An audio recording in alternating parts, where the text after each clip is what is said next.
jwt.io আসলাম আমাদের official সাইটে। আমরা একটু ইন্ট্রোডাকশনে যাই।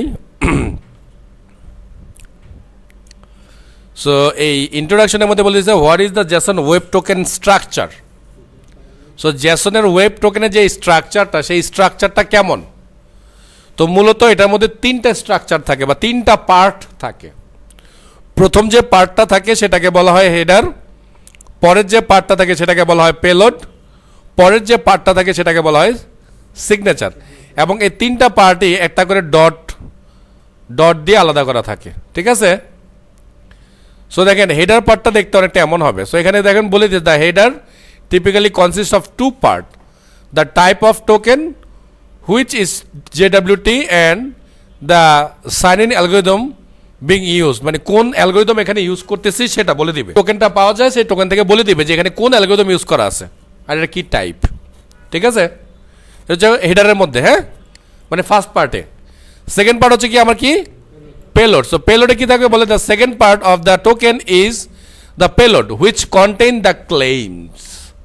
সো দেখেন তো আমার মেথডের নাম কি এক্সট্রাক্ট অল ক্লেইম। তার মানে আমি এখানে তাহলে কোন পার্টটা পড়বো, পেলোড পার্টটা পড়বো, ঠিক আছে। সো পেলোড পার্টের মধ্যে অনেক কিছু থাকে আসলে।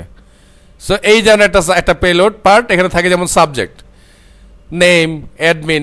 মানে এই জায়গাটা আপনি আপনার মতো করে চেঞ্জ করতে পারবেন, কি কি দেখতে চান, ঠিক আছে। আচ্ছা, দেন এখানে থাকবে সিগনেচার, আর সিগনেচারের মধ্যে থাকবে the to create the signature part you have to take the encode header, the encode payload, a secret key. কি কি লাগবে দেখছেন তো, পেলোড লাগবে, হেডার লাগবে এবং সিক্রেট কি লাগবে এই একটা জায়গায়। সো এইগুলো যদি secret key, the algorithm specified in the header and sign that, মানে এগুলো যদি আমরা প্রপারলি দিয়ে দিই তাইলে এই সিগনেচার পার্টটুকু কাজ করবে। সো অল টুগেদার একটা টোকেন দেখতে এমন হয়। এই হচ্ছে তার হেডার, এই যে একটা কমা, ফুল স্টপ, এই পুরো পার্টটা হচ্ছে পেলোড, তারপর ফুল স্টপ, এই পার্টটা হচ্ছে আমার সিগনেচার পার্ট আছে। দেখেন আরও একটা কথা বলতেছে, how do Jason web token works. আমরা এটা একটু জানবো, অবশ্যই আমাদের জানতে হবে।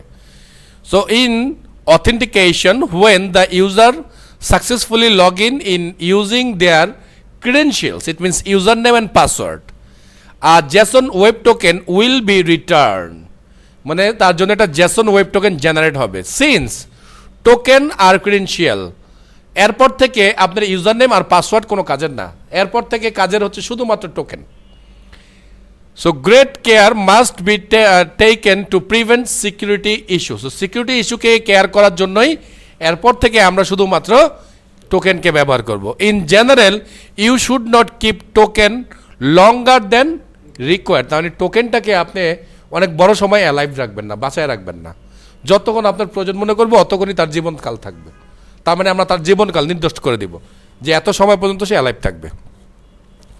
আচ্ছা, এবার বলছে whenever the user want to access a protected route or resources, the user agent should send the JWT. তার মানে ওইসব জায়গাতে যেতে হলে তাকে JWT পাঠাইতে হবে আগে। তো ওই যে বলছি লগ ইনের সাথে সাথে তার জন্য একটা JWT জেনারেট করব, এবং এরপর থেকে সে যে জায়গায় যেতে যাবে সেই জায়গায় তার এই JWT তাকে পাঠাই দিব। তো পাঠালেই ওই জায়গায় আগে চেক করবে তার JWT আছে কিনা, এবং JWT এর মধ্যে যেই ভ্যালুগুলো থাকার কথা সেগুলো আছে কিনা, মানে তার ইউজার নেম আছে কিনা, তার রোল আছে কিনা, এই জিনিসগুলো সে চেক করবে।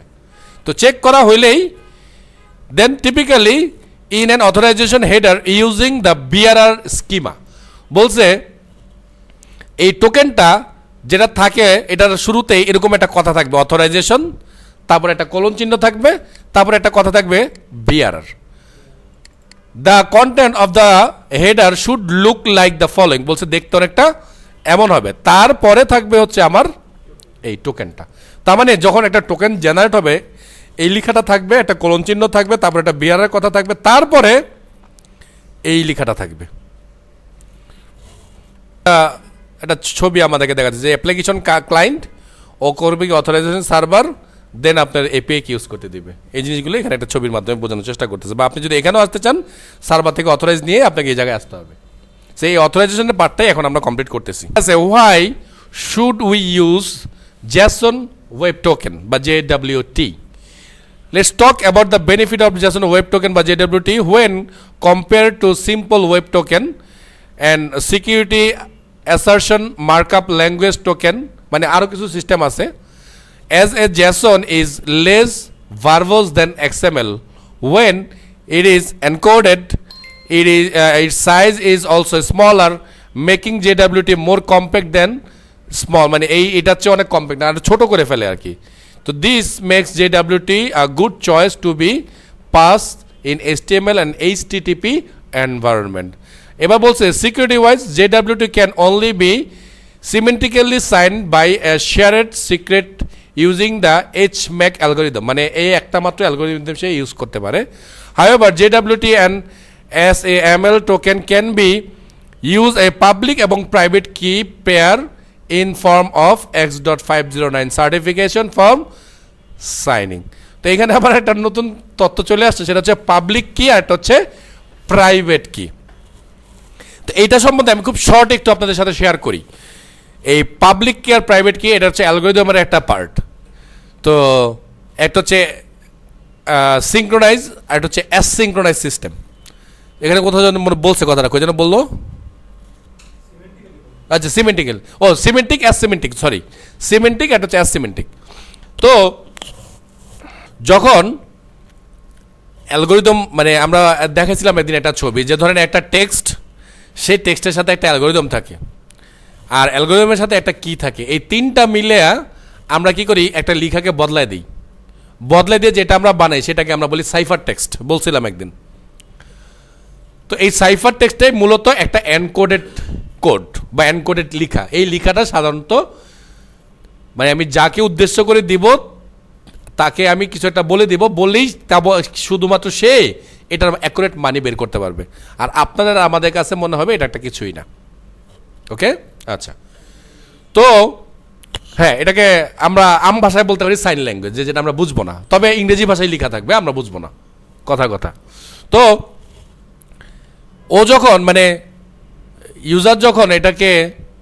এনক্রিপ্ট করবে ওই যে কিটা ব্যবহার করবে এই কিটা ধরেন আমি যখন পাঠাবো ধরেন আমি যদি সেন্ডার হই তাহলে আমি কিটাকে বানা দিয়ে একটা কি দিব যেটা হচ্ছে আমার একটা পাবলিক কি সো পাবলিক কি এটা সবার সাথে শেয়ারেবল কিন্তু এইটাকে যখন পড়তে হবে পড়ার জন্য আরেকটা কি ইউজ করতে হবে ওইটা হচ্ছে সিক্রেট কি আমাদের এখানেও কিন্তু সেটাই আছে সো আমাদের এখানে কিন্তু অলরেডি অ্যালগরিদম বলে দেওয়া আছে যে এই অ্যালগরিদম ইউজ হবে কিন্তু এটাকে যখন ভাঙবো মানে আমরা যখন এটাকে আবার নর্মাল ফরম্যাটে ফেরত নিয়ে আসবো তখন কিন্তু আমরা আমার যে লেখা কিটা আছে সেটা ব্যবহার করব তার মানে যখন আমি এটাকে এনকোড করতেছি তখন আমি এটাকে ইউজ করতেছি পাবলিক কি দিয়ে মানে যেটা সবার সাথে শেয়ারেবল আর যখন এটাকে আমি ডিকোড করব আবারও তখন আমি এটার জন্য ইউজ করতেছি একটা প্রাইভেট কি তো যখন একটা জিনিসের মধ্যে পাবলিক এবং প্রাইভেট এই দুইটা কম্বিনেশন একসাথে ইউজ করা হয় তখন এটাকে বলা হয় অ্যাসিমেট্রিক সো এই JWT-তে এই কাজটা করা হয় তো যার কারণে হয় কি এটা সিকিউরিটি আরো টাইট থাকে এই JSON parser are common in most programming language because they map directly to object conversely XML does not have a natural document to object mapping মানে যেটা XML দিয়ে করা যায় না মোটামুটি সব প্রোগ্রামিং ল্যাঙ্গুয়েজেই আমরা এই JWT ইউজ করতে পারি এটা হচ্ছে গিয়ে JWT আর এটা হচ্ছে তার পার্ট আর এটা হচ্ছে গিয়ে SAML দেখছেন কত বড় কোড আর এটা হচ্ছে তার মানে তার যদি ডিকোড করা হয় দেখতে অনেকটা এরকম আসবে ঠিক আছে সো এখান থেকে একটা ক্যারেক্টার যদি একটু এলোমেলো হয়ে যায় তাহলে সর্বনাশ ঠিক আছে এই জন্য এটা অনেক ছোট কিন্তু এটা অনেক বেশি পাওয়ারফুল এই এতটুকুর মধ্যে এর চেয়ে বেশি কোড আছে